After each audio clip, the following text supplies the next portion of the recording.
Speaking to President Biden, the family of Paul Whelan talking about their conversation with the president and their continued to fight to get him out of Russia. And it is relief at the pump. Instead of pain, prices are going down. But just how long will they stay low? And taking a look outside here at 7 o'clock over downtown Detroit, the sun is peeking through the buildings. They're a gorgeous way to start our Sunday. Live from downtown Detroit, Local 4 News Today starts right now. Good morning. It's 7 o'clock. I'm Grant Herms. And I'm Kim DeGiulio. Thanks for joining us for Local 4 News Today. So a beautiful weekend so far. Yeah, you love to see a sunrise like that, right? It was gorgeous. Yesterday, it was like, I loved the sunset and everything. But overnight, it got a little chilly. It did get a little chilly. Was it hot enough for you yesterday?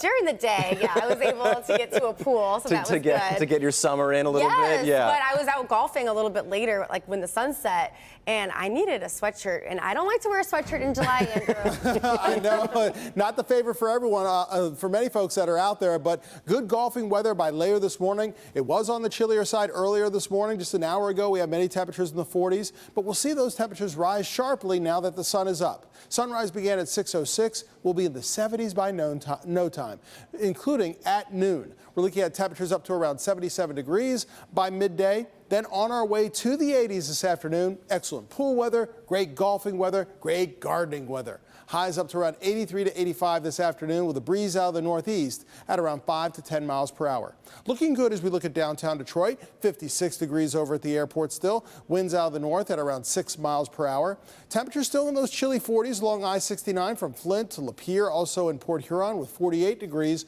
But you'll see temperatures closer to 80 degrees by this afternoon. If you're taking a road trip, between 80 and 85 as well throughout much of the lower peninsula with bright sunshine.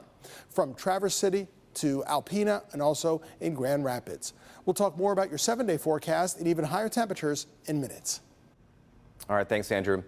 As the community continues to mourn the loss of Detroit police officer Lauren Courts, who was killed in the line of duty, this morning we're hearing from his partner, Amanda Hutchins. Chief White says Hutchins tried to save Officer Court's life as bullets continued to fly. In a Facebook post, Hutchins writes, "What people don't know is you're my kid's uncle, Lolo. What people don't know is the kind heart and soul that you have. What people don't know is we get thanked 9 times out of 10 when we arrest someone because we treated them as humans and we never judged them." Officer Hutchins went on to say what people don't know is the smile you had on your face when you talked about watching your daughter do her gymnastics and sing in her school performance. You deserve so much better than this. Funeral arrangements for Officer Courts are still pending. And the push to bring Paul Whelan back home to the U.S. intensifies as President Biden speaks to Whelan's family. President Biden called Paul's sister Elizabeth on Friday. The call comes as Whelan remains detained in Russia, where he's been held there for over 3 years. His family says the president reassured them that his administration is committed to bringing Paul home. We do have a certain amount of communication at lower levels of the State Department about Paul's case. Obviously, we speak to the embassy on a regular basis to make sure that he's actually healthy and well. But when you have the president call, it's obviously a huge honor to have a president speak to you and to reassure you about your loved one's case. David says his brother has 13 years left in his sentence. Hundreds of protesters marched to the White House this weekend holding a sit-in, demanding more action from the Biden administration and elected officials. The protest comes after President Biden signed an executive order protecting women's access to medication, abortion, and emergency contraception, all following the Supreme Court's ruling overturning Roe v. Wade. But as Meredith Wood reports, Women's March organizers say that doesn't go far enough. Despite the rain, hundreds of abortion rights activists marched to the White House on Saturday for a sit-in. The Women's March movement says protesters will, quote, risk arrest to push the Biden administration to do more following the Supreme Court's ruling overturning Roe v. Wade. We're in a public health crisis. We're in a democracy crisis. And we're here today to say we will continue to fight to get the access, the abortion access that we need. The protests come one day after President Biden signed an executive order he says will safeguard access to the abortion pill and emergency contraception. But organizers say it doesn't go far enough and that Democratic leaders must do more to protect reproductive rights. This ban is just so far-reaching, and what the court is doing is so far-reaching. It won't just stop at abortion. We will see this around who we choose to love, who we choose to go to school. It's just so many things that are at stake right now, and so we have to fight back. A small group of counter-protesters showed up too, with some carrying signs that read, quote, "Abortion is murder." It's about knowing God. The Women's March organizers say they're focused on increasing health access in states where abortion is now banned. We're going to be really having a summer of rage for our elected officials on this local, state, and federal level until we get the abortion access that our communities so desperately need. I'm Meredith Wood reporting.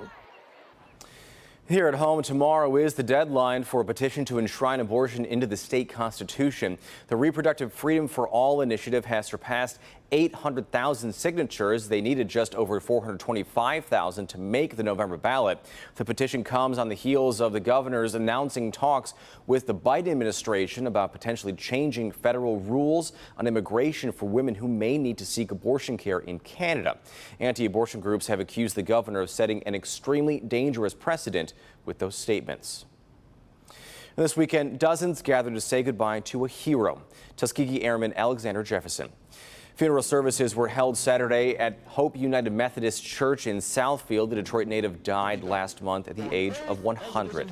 In the early 1970s, he founded the Detroit chapter of Tuskegee Airmen. Following his retirement, Jefferson turned to teaching and served as a school principal in Detroit. He was honored by the city of Detroit last year and was given a key to the city on his 100th birthday. Well, switching gears this morning, finally, some relief at the pump. Yes, we love to hear this kind of news, right? So gas prices, they're coming down after topping off at a record high of more than $5 a gallon. Last week, they say that the largest weekly drop in prices in 2 years. So that's pretty exciting stuff. And right now, across the country, the average price per gallon is at $4.68. Priscilla Thompson has details for us this morning. It's an early summer sign of relief. More than a dozen states are seeing some gas stations with prices below $4 a gallon. Thank you, sir. Mazi Ali manages a Star Stop station in Houston, Texas. What did it feel like to change that number out there from a 4 to a 3? It actually felt great, and when I was doing it, people were honking and they were waving at me. The national average still high at $4.69 a gallon, but that's down more than 10 cents from just a week ago. States in the Midwest and South seeing the biggest drop.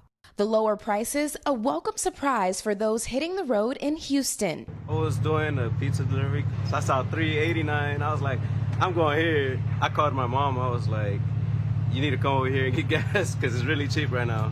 I've been needing to get gas for a little bit, but I've been kind of rocking it as close as I can in the last minute, being like, maybe they'll go down. So what does the price drop mean for most wallets? It's now about $4 less to fill up your tank than it was around a month ago. Why is this happening? Fears of an economic slowdown, which would likely slow down oil consumption, have sent oil prices lower. Diesel is seeing a decline too. And what does this mean in the larger context of the economy? Many of the goods you buy at the store, groceries, a hardware store, many of these goods are shipped with diesel. So the decline in the price of diesel is also helping you to essentially pay less for those goods, or will down the road. Many grateful for the savings and hoping for more. I mean, if they could make it $2, that'd be great. That was Priscilla Thompson for us this morning. Experts say we could go down another 5 to 10 cents a gallon over the next week or so here in Michigan. Now, prices are down 14 cents since this time last week. In Michigan, prices are $4.81 a gallon. In Metro Detroit, prices are down 17 cents from last week at $4.88 a gallon.